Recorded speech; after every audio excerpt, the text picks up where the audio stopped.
congratulations for dropping your album, Hellraiser Part 1. Like, everybody wants to know about it. Can you tell us about the album itself? Yeah, thank you. I mean, so it's a 3-part album. We started working on part 1 right before the lockdown, and then everything kind of got closed down, canceled. We couldn't play any shows. We kind of forced to only be in the studio for basically a year. So we decided to make it a 3-part album, and we ended up having so many songs that we were like, why not just give the fans like this gigantic body of work, because we've never dropped an album before. You know, when you got the first album, you want to make it special. So that was kind of our way of making it special. So yeah, we're excited. Yeah, everybody's so excited about it. So you guys start producing this album during the pandemic last year then? Yeah, we started working on it like right before the lockdown, and then we kind of pivoted during the lockdown because we realized that we had so many more records than we thought we were going to. And we were doing a lot of sessions similar to what we're doing now with over Zoom and over the internet, files back and forth. So it kind of ended up where we had 3 different genres of music. So we thought, let's do the 3-part, and it kind of represents each of the members. So part 1 is more pop leaning, part 2 is more emo hip hop, and part 3 is kind of traditional cheat codes, dance, club records. That way we give the fans like some of the sound that they, you know, grew and loved goes for, but also something new, like something that we've never done before. Oh, we cannot wait for it. Yeah. Yeah, and also like in this album, Hellraiser Part 1, you gave us like On My Life, the Wash Up, and Do It All Over, No Chill, Hate You and Love You, but you chose Lean On Me featuring Tinashe as the lead single. What was the story behind it? Yeah, so the reason we chose this as the lead single is just really wanted a song that was unifying, something that could together, something that people could relate to with, you know, for me, when everything first locked down, it was very scary here. It was uncertain, especially if you lived in like a high urban area in LA. We were literally fighting over toilet paper. Like, I didn't have toilet paper for like a couple of days. So luckily, you know, I have napkins or something. I don't know, but it was a little scary, you know. But I had a girlfriend. I have a girlfriend that I was quarantining with, and you know, having that special somebody to lean on and go support you when you get hard and there's a struggle, it's really important. And I think a lot of people probably realize they took some of those people in their life for granted, and that could be as simple as your dog or your cat or a really good friend. So, you know, now that things are opening up, I just think, you know, we want to have something that's uplifting and unifying and something that feels like a fun kind of summer song, you know? Yeah, wow, that's amazing. I mean, like, pandemic in Bali, it's not as great as people think because we have nice skies and also the blue ocean, but everything is really bad. You run out of toilet papers and we run out of masks. We don't have any masks in here. Oh, no. That's really bad. But again, we're talking about the pandemic. As a musician, like usually you have shows and then you met a lot of people, you met your fans. But like, what's the biggest difference, or maybe what's the biggest change that happened for you during this pandemic, especially in music? Yeah, I mean, it was as DJs, you know, we do a lot of clubs and festivals, those kind of shows.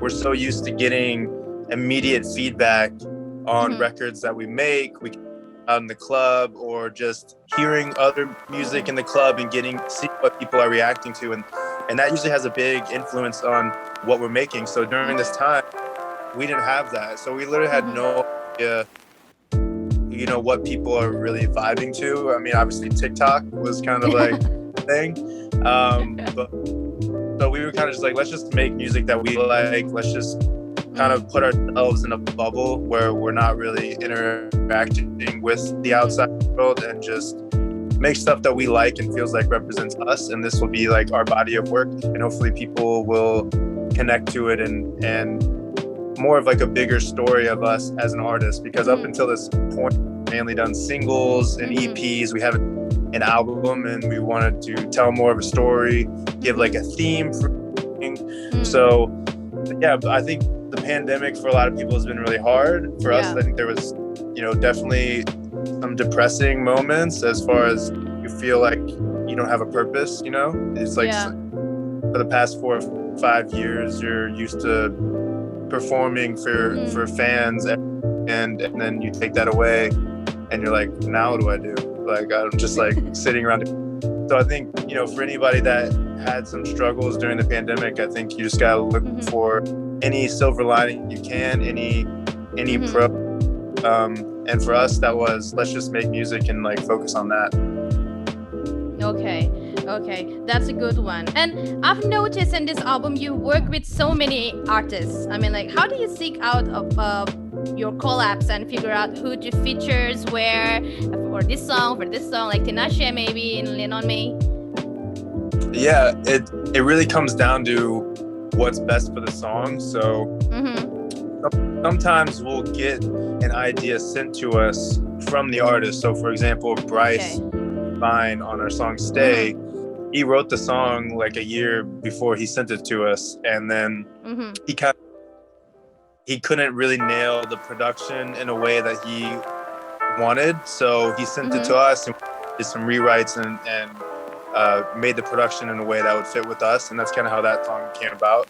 But with Tinashe, we had the idea first, we sent her a bunch of ideas, and she kind of gravitated towards Lean On Me for the same reason that I was saying before, of just, it's an uplifting record, and I think her sounds great on it.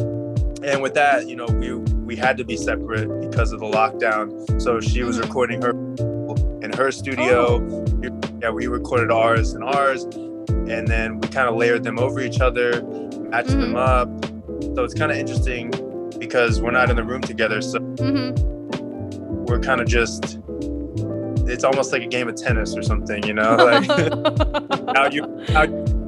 what happens. Okay, cool. Now I'm reacting off of you, but it's kind of that way because you get to just be really intentional with everything that instead of sometimes when you're in a room with somebody, it might be one guy or one person who's kind of the dominating personality. They'll kind of just push the whole idea on the other person, but you can't really do that when you're doing it from different studios. Like, you either like this idea or you don't. Like, what do you think? Isn't it weird to talk to, like, maybe I already listened to your part, like you have to change, but again, there's a time, like there's a gap in it because like you have to talk maybe through Zoom or maybe through FaceTime. Yeah, exactly. It's all like in addition to, it's all additive, meaning originally the song gonna have Tinashe's vocals on it, and we were like, oh, let's record Trevor's vocals on it, who's in the group Cheat Code. He sings on No Promises, a bunch of records that people know of Cheat Codes, and let's just see how it sounds. And they sounded amazing together, and it kind of became this beautiful duet. So and for us, it's like, let's just try it. If it sounds good, then great. If she hates it, then she hates it, no big deal.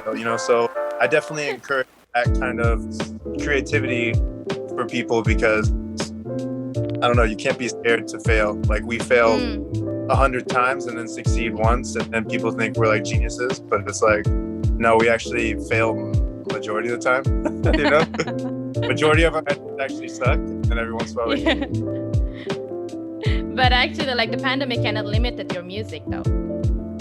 Yeah. Well, because we weren't playing shows, it kind of allowed us to experiment more with different versus, when you feel like you're on a strict deadline, you kind of use the same tricks and like formats that you typically use, because you're just like, okay, well, this worked in the past and I only have a month to finish the song, so let's just do what I know. But with the pandemic, it's like, I have no idea what I should be doing, so I'm just gonna like have fun with it. That's a good one. So, like, the Amphi has been releasing to, like, what's the story behind the Amphi making? I mean, this is pandemic. Like, how do you guys make the Amphi? Say that one more time. So about the MV, like what's the story behind the MV itself? Like it is pandemic. Like how do you do it? Like how do you did that?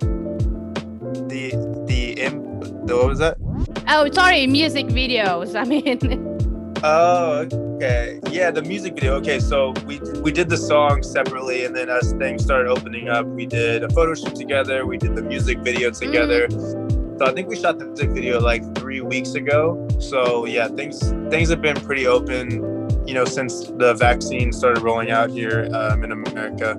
So yeah, that hasn't been too much of an issue. And like I said, things are pretty much open here. Like we've been playing shows again. It's been crazy busy. It kind of just went from literally being bored and not knowing what to do to now it's like nonstop busyness. So we can't complain about that. That's amazing. I think I lost you for a bit. Okay, cool. I can hear you. Okay, you can hear me. So yeah, there are three of you, three hats, three different preferences. I mean, like you say it itself, like you have a different genres from each of you. Like how do you guys bring everything together and deal with the different opinion? That's a good question. I think like I said before, we just have the mindset of everything being like adding to, like we don't try to be attractive about stuff. Like we just be like, oh, that's a good idea. What about adding this? Oh, what about adding that? That way it's not really butting heads. It's not like a this or that or either or kind of thing. We just like do everything, and then the best ideas kind of tend to rise to the top. I mean, we've had so many records and ideas that we didn't think were gonna be popular at all, and they end up being our biggest songs. Like Pretty Girl remix that took us like 3 hours to do, and we mixed it, and it took us no time, and it became like our highest streaming record. So we have zero judgment in things that we do, and you know what I'm saying? It's kind of like once we stop working on a record is usually when we hear it and there's no extra ideas that pop up. Like if we work on something, like say for a month, every time we listen to it, if we're like, oh, it needs this or it needs that, or it feels like it's missing something, then we're working on it. But if we hear something, we're like, I don't know, I don't really have any more ideas for it. So I guess it's done. Like, and that's kind of the good thing about being in a group, because I think if you are just by yourself, you probably second guess yourself, and at least kind of double check or like bounce ideas off of each other. And if all three of us are like, yeah, I don't have any more ideas, then it's kind of a good sign that the song is done, because we all have different ideas, different situations. Trevor's that's yeah, exactly. Wow, amazing. But again, like you produce a lot of hit songs, like No Promises. Like, do you have that kind of worry if the songs right now or the coming up songs will not as hits as the previous one? Well, I think maybe in the beginning that's something we thought about, but now we don't think about that at all, because when you're an artist and like we travel all over the world, and we don't have like just one type of fan, like we have fans know us from pop radio, we have fans that know us from the clubs, we have fans that know us from like the electric bass. So when we have people that come up to us and they're like, oh my God, Balenciaga is my favorite song, and we're like, oh, okay, that's not even a radio song that has like, has like streams. It's not one of our hit songs. It's not like a platinum song. It's not a gold song, but that's their favorite song. So when you kind of have those moments, you realize it's bigger than you. It's not all about you, and it's not all about getting kids, and like we don't need like trophies for anything. It's like we're making art, like it's impacting people's lives. So that's kind of the most important thing. Oh, okay. And Hellraisers Part 1 has been released. Like, how about the Part 2 and Part 3? Like, any hint about it? Yeah, so Part 2, we have a record with Travis Barker. That's pretty cool. It's so the whole vibe is more of a emo hip hop. Oh. So Kevy, who's in the group, he's doing a lot more vocal section. And, you know, he has vocals on our song No Service in the Hills with Trippie Redd and Black Hair. So it's kind of different style of records that we've ever done in the past. And then part 3, we have some really interesting collabs as well. But like I said, it's more of like our dance records, more of our club pop records. So yeah, but we're gonna be releasing a new single on part 2 coming up pretty soon. So it's all gonna happen really quick. So that's kind of what we're excited about too, because we just putting out a lot of music. That's what we get excited about. Yeah, we cannot wait for it too. Yeah. We cannot wait for it too. Hellraisers Part 1 is out now. If you haven't yet, go stream it. Go stream it nonstop. Go request it on the radio station, and go check out Lean On Me featuring Tinashe right now. And we love you so much, and we can't wait to come back and perform for you guys again. Last time we performed there was amazing, and we love it. It's amazing. It's beautiful.